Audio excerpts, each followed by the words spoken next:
Mais l'exigence de fermeté doit aussi s'accompagner d'un dialogue nécessaire pour entendre et comprendre nos concitoyens qui s'interrogent de bonne foi. C'est pourquoi j'ai décidé de créer d'abord les conditions pour répondre aux craintes des derniers professionnels soumis à l'obligation vaccinale et qui n'y ont pas encore satisfait. Ils ont des craintes auxquelles des vaccins disponibles.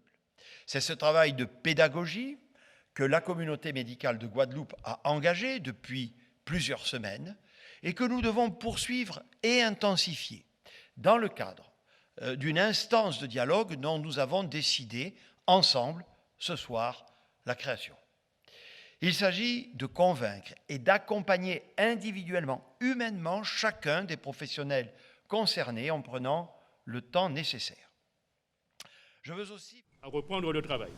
En ce qui concerne le personnel médical, eh bien, là aussi, il y aura une instance de concertation par métier, par ordre, de sorte que le dialogue puisse s'entamer avec une grande pédagogie et des explications. Pour ceux qui, bien sûr, il y en aura qui ne voudront absolument pas se faire vacciner, pour des raisons d'éthique, pour des raisons de religion ou simplement par peur.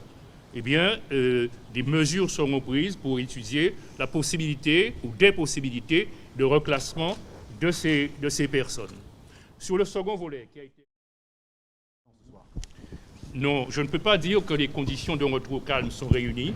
Je pense qu'il faut qu'on continue à travailler.